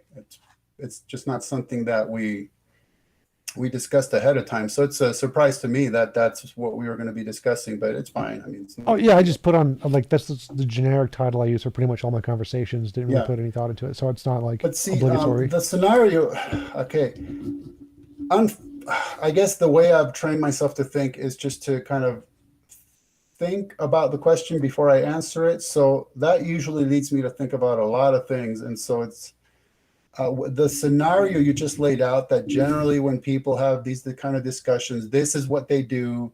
And I'm saying, well, that's really nice for them. I'm sure they enjoy it. But you are admitting time and time again that if I, Kenny, don't feel like engaging that way, that's perfectly fine. That's just my personal preference versus yours. And your personal preference doesn't beat up my personal preference. Yep. And the atheists who seem to be all too pleased to be making some sort of level of fun at me, well, at least if they're consistent, which they don't have to be on atheism, we'll have to walk away saying, hey, I have a personal preference to make fun of this guy, but it's meaningless. It's sort of like one of atheism's consoling delusions, right? The delusion of subjective meaning in an objectively meaningless existence. So Well, yeah, no, you're no. So, filling in so your like it would be objectively meaningless, but subjectively it would still have a lot of meaning. So each of the person who's making fun of you would gain a lot of subjective meaning out of it, even though it's not objectively meaningful to make fun of you. Also, super and chat we're from back. Marty Mad Scientist. Don't give up, kin. We don't deserve to understand God. Don't give us any evidence or understanding it's wasted on us. You see what I mean? These are jumps to conclusions. That's all it is. Without Jumps to conclusions based on hidden assumptions. what I don't mean. So let's say it's a brute fact. This person, if they're going to listen to you, this person is going to have to walk away from that saying, hey, I showed that guy a thing or two, but okay, that was literally meaningless because I made fun of an ape. Well, I mean, again, you could go to the it's zoo not and do it's that. not literally meaningless. It would be objectively meaningless, but it would still be subjectively meaningful. So you can have subjective meaning isn't meaningless, right? So if it's subjectively meaningful, that's still meaning. Also got a super chat from Correct. Gary Grant. This not a debate about evidence, as most all people who believe in the supernatural have Nope. not facts but want you to answer for them. Why are you here if you have no answer all of them evade. So the answer is no. This was not about evidence. Um, What would you so there like you to? go. What would you want to title it? How should I title it? Oh, I don't know. Digging into meta issues might be nice. Okay. Because if an atheist were to ask me for evidence, again, I'm not going to reply, well, how, why? I'm going to say, well, why? The first step, it seems to me, the first step would be for the atheist to justify their demand for evidence, or else Justify they're expecting. justify their Sorry, demand for evidence. yeah, So like that would be the part where I said before, like the reason we want evidence is because we can't differentiate imagination from reality with our imagination. We want something that can. Evidence is the thing that can. That would be the oh justification. man, yeah. I wish if I could play that sentence back and slow it down, I'd probably stop it 4 times to point out Okay, I that's can say it. I just can say it slowly. Like our imagination can't differentiate imagination from reality. So we need yeah, something that's that can. okay. I mean, I'll grant that, but that's really unless you want to traipse into the matrix again. I think that it's pretty certain that as you go through your day, you can be virtually 100% sure that you're experiencing real, actual, objective things versus Right, not. right, But okay, that's fine. right. So the reason we want evidence is because our minds aren't very good at distinguishing imagination from reality. So we need something that is, and the something that Okay, is evidence. let's can we back up? Sure. Back up a second. One sec. We got another super chat from my context. I think it is objectively the case that Ken hasn't presented any evidence of God. And you have to see that they're never completing their thoughts. That's a half thought, another half thought. And that is relevant because that person said so. Okay, an ape said so. How is that the least bit relevant to anything? You wanted to back up, so we're backing up to the Never evidence thing. completed a thought. You wanted to back up to Yeah, the. So I said, distinguish. Yeah, yeah. Go ahead. to the point about that, we're not very allegedly we're not very good at distinguishing between reality and fantasy. Yeah. And so evidence allows us to distinguish between reality and fantasy. Yep. So what? Why should we opt for one versus the other? Versus that, besides that, you just happen to brute fact have a personal preference for one over the other, Well, if you're which we already asking, agreed to. I don't know. It's like we're going round and round. well, if you're asking a That's the question, answer. if you're asking a question about reality, so if I have a question, is it true? I'm asking about reality. To answer that question, you need some way to differentiate: is this imaginary or is this reality? So to answer the question, you would need evidence, right? You need because the point of asking is X true, is it true in reality, not in our imagination? And so, in order to answer that question, you need something that can differentiate imagination from Well, reality, right? okay. Well, we would pause. We went too far already. We went too far because we just snuck in that we're going to distinguish one from the other. We're still stuck at why, and the answer is because some of us feel like it, Well, no, the and why some of is us to don't. answer the question. So if the question is this true in reality? Well, then you need some way to answer the question. You would need some way to differentiate between the two. We also got a super chat from Pat Gee. Ken, specifically, which God are you arguing for? I think he said he was Jewish, Messianic Jew, so Christianity, something. I think that's still kind of a Well, version. if I wasn't aware that I was arguing for any God, we're not even anywhere close to that yet. Okay, Uh, so we got to the point where we agreed that for Tom, this is 100% a subjective personal preference de jour based discussion where Tom has personal preferences and those who don't, well, it's not really relevant except he likes to make fun of people and make fun of apes, like he's at a zoo making fun of apes and their performing their antics in their little cages. I mean, that's all it is. At least we agreed on that, right? It's just Tom enjoys this. He wants to do it with his life, spend part of his time making fun of apes, and okay, that's nice, I guess. I mean, I wouldn't recommend that as a goal for your life, but there's people making a living off of it. Yes, I'm one of them. Marty Mad Scientist super chats. Real things can kill you, unreal things can't. Being able to tell a difference lets you play the game longer. That seems good. Seems, exactly. It seems. There you go. Qualifying term. There you go. Okay. I mean, it's fascinating how these atheists are making my point for me without even realizing it. Yes, the atheists do like to make fun of theists. I agree. So we're going back to the Oh no, question of. that had nothing to do with what I just said. Well, you were asking a question It's as of. if it's as if that person doesn't recognize what they just said. The qualifying term was seems. So guess what? That person was applying a subjective personal preference du jour as well. It seems to them this way. Ergo, it's something that Ken needs to hear for some unknown reason.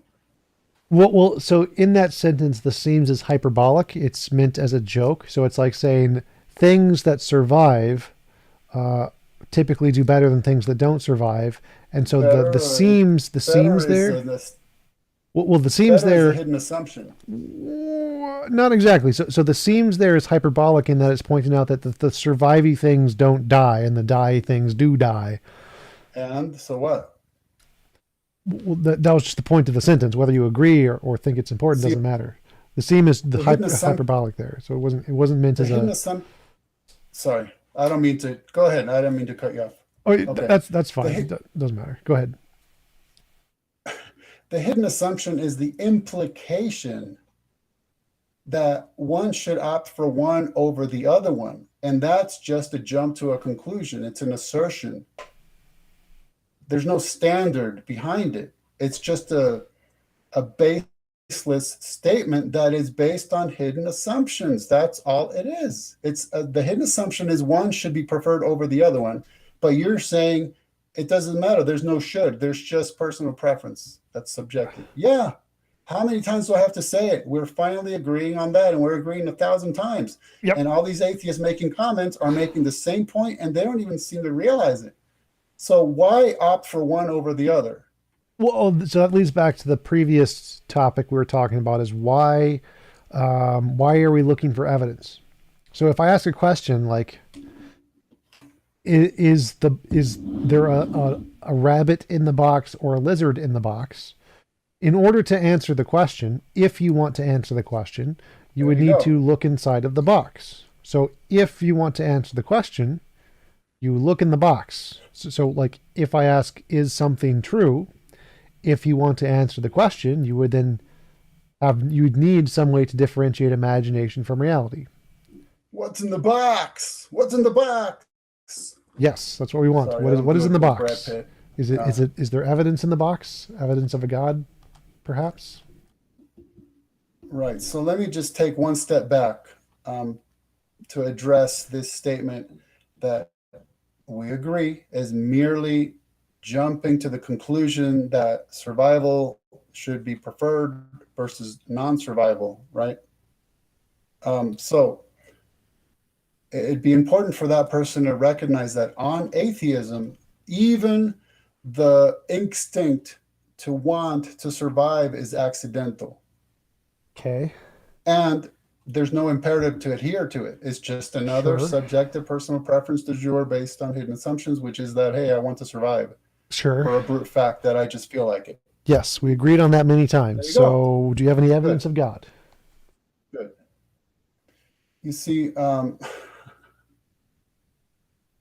okay, let me try something out for fun because, Okay. we're kind of, if there's anything we've agreed a million times is that this is about fun. Yes. And boy, we're putting the fun in dysfunction. Sorry. So how about this? Well, it seems to me that there's been, I don't know, I can't appeal to a study, but maybe I would imagine throughout human history, hundreds of thousands of people have claimed to have had experiences with God. Yes.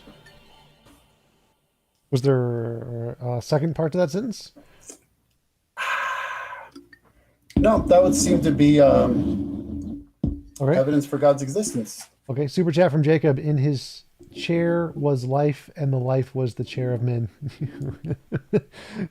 Bible quotes. Bible chair. So, okay. So you said many people had experiences of God, and that's evidence of God. Do you think that the experiences can differentiate imagination from reality? Well, I was saying before that I'm not sure it's a viable view that that in our daily lives we have much of a problem distinguishing truth from reality. Oh, that's a fair point. So, But do people see illusions, delusions, fallacies, biases, hallucinations, misconceptions? Are those really common in human minds? I'd say so. Maybe, like I said, in our just common daily lives, probably not. But of course, there's always instances of such things. Like maybe you're alone in a room, but out of the corner of your eye, you see somebody there, so you turn your head and it's just an umbrella and a coat on a rack or whatever. So that Um, delusion was then dispelled by um,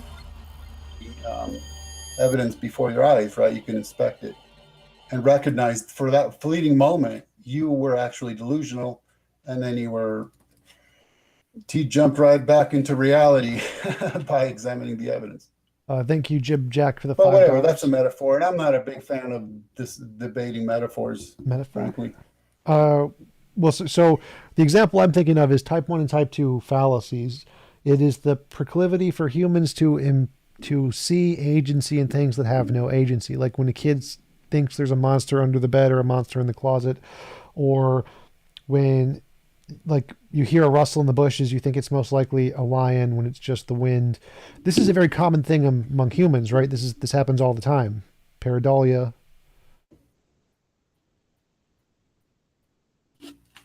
right? You would agree? This happens a lot. Yes, Okay, yes, sir.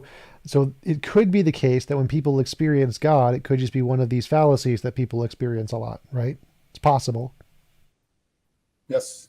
So you would need some way to differentiate between whether it's one of the fallacies or whether it's real. You need to differentiate the imagination from the reality, right?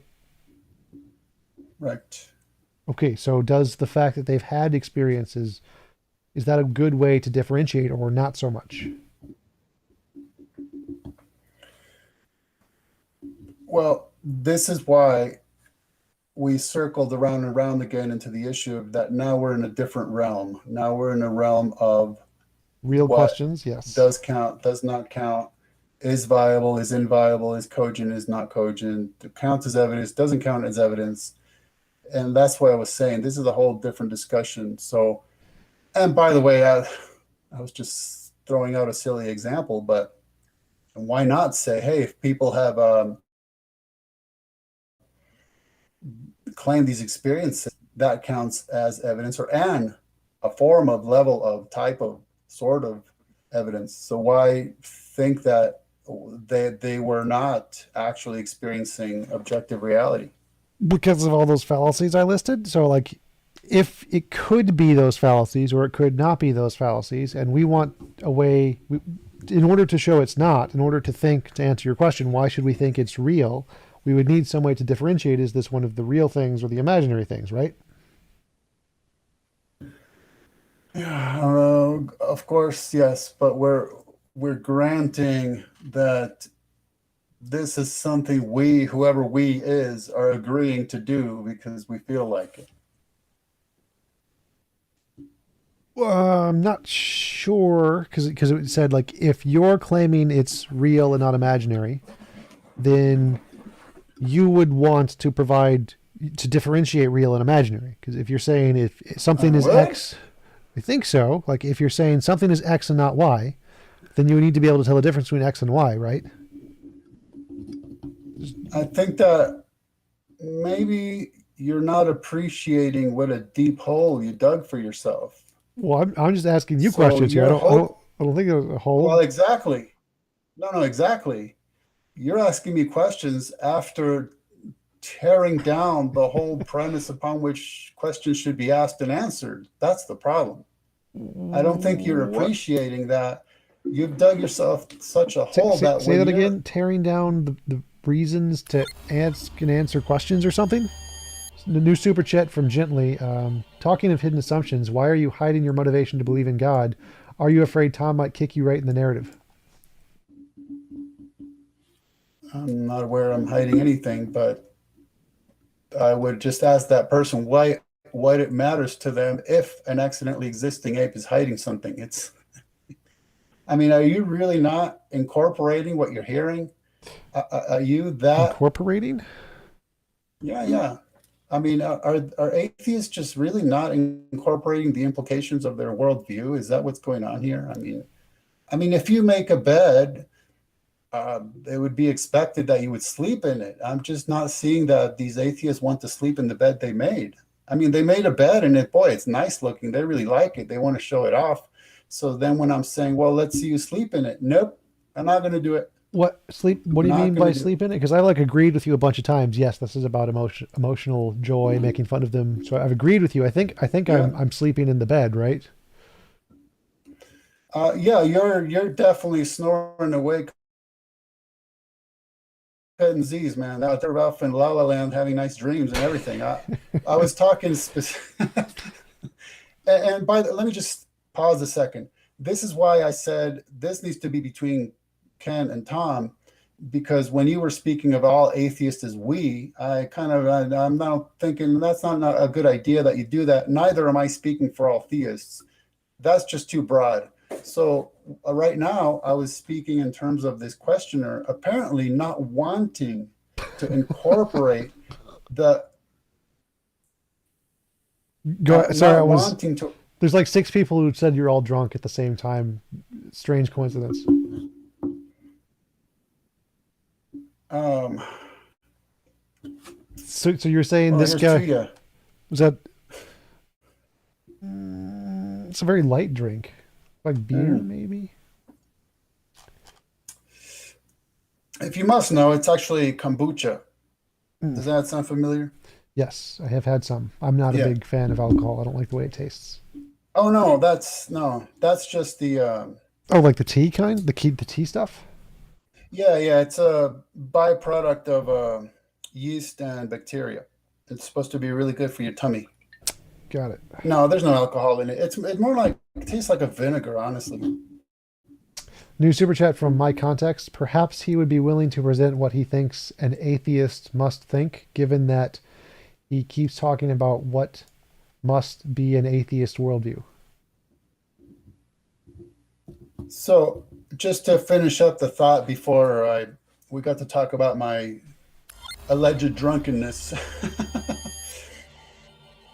um, it seems like that atheist who asked the previous question or made the previous point is not incorporating the implications of their worldview into their statements.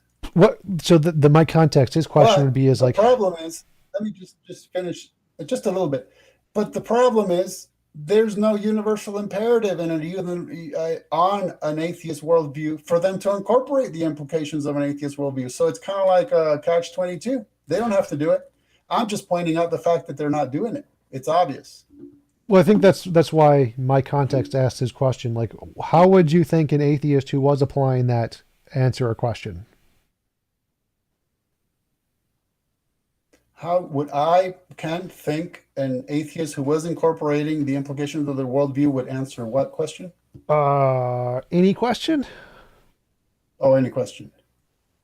Well, that's slightly broad. Any question who that could ever be conceived. It's slightly broad. I think it's more like specifically in relation to our conversation, something about like, Right. Yeah, that's fine. Okay, so that's fine. So it would be more like, look, if I can appeal to atheists broadly to do anything at all, I would say pay attention to TJump.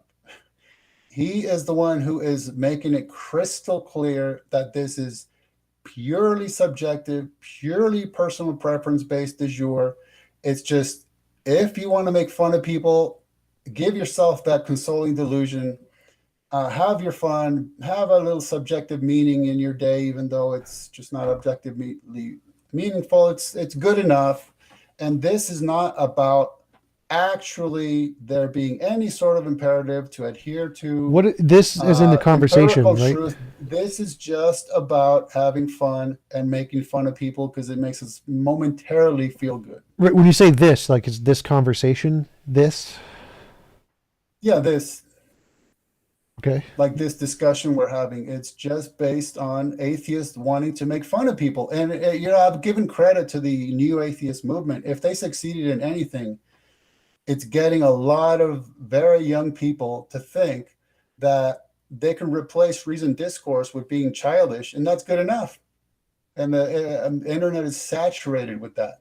It's just showing up, jumping to conclusions, making demands, and then making fun of people because they don't provide answers that are Evidence? subjectively appealing to them. It's completely arbitrary. It's incoherent, the Well, whole entire scenario. I wouldn't say that. I wouldn't say like it's meant to be not object or subjectively not convincing. I'd say it's more like they're so silly, they're so obviously flawed. It's comedic. That's usually what it is. So it's usually they pick things that have been proven scientifically to not work as evidence, and they're saying that's evidence, which is comedic. We got another super chat from Virillion. Ken, you don't have a worldview. You just oppose the atheist worldview without any rationality. Okay, let's grant for a second that that's an accurate statement. Where's the rest of your statement? Where is it? The rest? What rest? Such as, and the meaning is, and the matters because, and the point is, and what? It's a middle. It has no premise and no conclusion. It's just a middle. Well, again, I mean, like I mentioned earlier, I don't think you need that for anything. You don't need to end. Well, exactly. It's important you don't think because we need anything. You right. think we just need to have a ball, have a good time. We just need truth. We're done. Yeah, we just need truth, and then we can have fun with the truth. Yes. So, like, we can say dinosaurs existed, and we don't need to add on a second part of the sentence and says this is important because you don't need that part of a sentence. Dinosaurs existed and full stop. So you can have truth statements and evidence statements, and you don't need a second part. Like the part you keep asking for, you don't need it. No. The issue is if we say dinosaurs existed full stop, then we're done. That's it. We're done. Yes. Now we're going to talk about ice cream flavors. Sure. We're done. Sure. There you go. Yes. So there you go. Okay. So when you refer to, because some of the theists give some answers that are silly or flawed, you're sneaking in a hidden assumption that it's some sort of imperative to not be silly or flawed. But you're going to follow that up with saying, no, that's not what I'm saying at all. If they want to be silly and flawed, that's perfectly acceptable. It's just that I'm going to have a laugh at them. Yes. I mean, it's absurd. The entire scenario is why is that absurd? Incoherent. Why is that absurd? Because what you're encouraging people to do, maybe you're not literally encouraging, but I'm going to say that it seems to me if you're regularly streaming and talking to people, the encouragement is let's just have a ball, let's have a blast, eat, drink, for tomorrow we die, as it's stated in the Bible. Well, why is that absurd? Yeah. You said it's absurd. Mummy Vale said Jesus and Bruce Lee both walked with dinosaurs. Super chat, thank you. But why is that absurd? Like, I'm not seeing the absurdity there. Well, it's not absurd on your worldview. Is it absurd on your worldview? Well, of course. Why? Because going through life making fun of accidentally existing apes is just an absurd scenario. Why? Like, if I ask for a definition of absurd, you can't use the word absurd in the definition. So what is? No, you asked why is it absurd? Yes, and then you said it was a definition of absurd. Well, yeah. So, like, why? If I ask why is something absurd, you can't then say because it's absurd. You can't use the word in your answer. Well, can't I? No. You're about to say that, yes, I can, because I'm just an excellently existing ape and I'm just having fun. So I can, right? Sure, Right? sure. It is physically There you go. possible.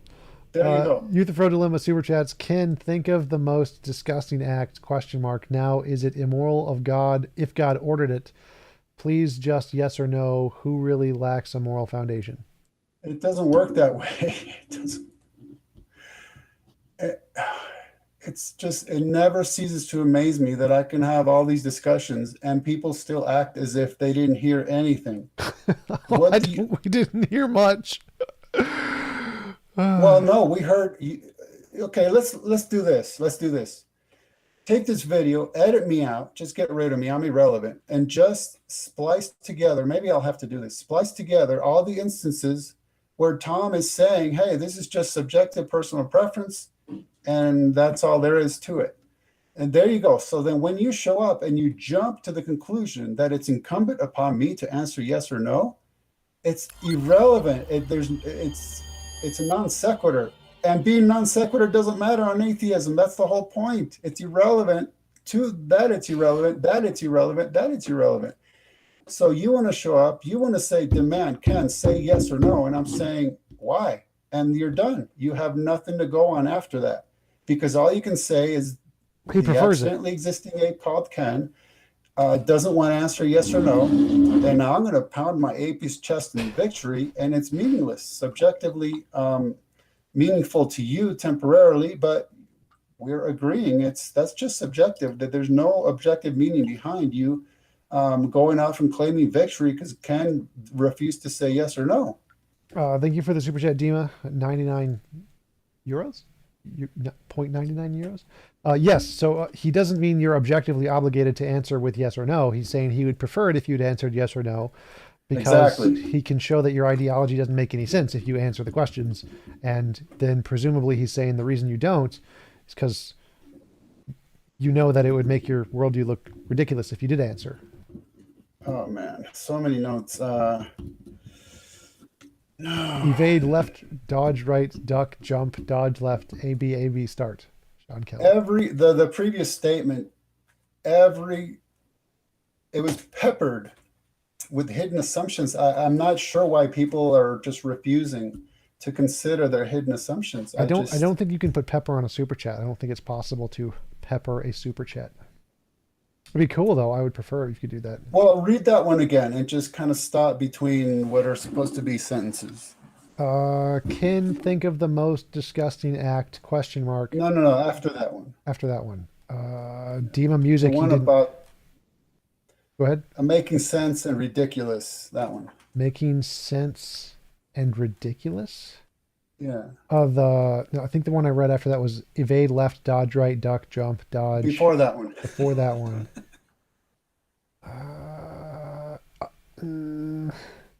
I might have to go try to find it. Okay, I don't remember which one it was, because that wasn't a super chat. I think it was just a regular chat. That one I read, I can't find it.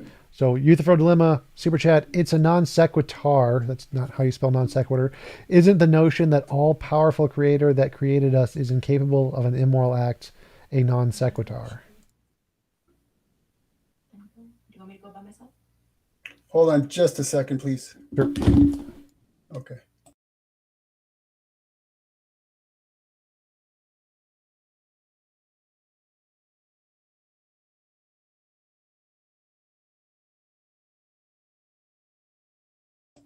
I'm sorry. I just got the wife shepherd's hook around the neck. Like we're supposed to be leaving the house in 10 minutes precisely. Oh, you gotta get ready. Cool. Well, I'm already dolled up. Come on. Go with the Bruce Lee shirt. At the very least, like I said, you can edit me out of this, and you can just make sure you understand Tom's point. I'd be more than glad to come back and actually just present evidence, not rehash everything, but continue on. And I hate that I have to leave. Honestly, I didn't realize time was flying by when we're having, guess what, so much fun. Right? Yep. Yeah, thanks for coming on. I appreciate it. You want to give a shout out to where anybody can find you before you go, and then I'll let you get off and go do whatever. Well, I'm right here. That's where they can find me. I'm right here. I meant like a website, YouTube. No, thing. I know. No, I know. And I I appreciate your engagement. I think that at least we came to a very strong, solid agreement, and I hope that atheists will incorporate that into their worldview, even though there's no imperative for them to do so. So that's kind of a losing battle right there. So, yeah, I mean, I'm at truefreethinker.com. I don't need to give out 100 different social networking site URLs. It's just that simple, truefreethinker.com. And I appreciate you for letting me mention that. Yeah, absolutely. It's actually on the screen, like the entire video. It's Oh, next to your name, so people oh, can that's see right. that. Yeah, Cool. I usually have that on there. Yeah. Cool. All right. Thanks again for coming on. Really appreciate it. And I will let you get to dinner or whatever. Yeah, okay. See you Thanks so later. much. God bless you all. Bye Yep. bye. Thank you, Dima. Appreciate it. This was fun. Yeah, it was something. It was something. All right. I'm gonna go, like, I don't know, get a drink or something. But remember, all, you got baked in assumptions. Don't forget your baked in assumptions of why should you answer questions with evidence. And good night. And good night.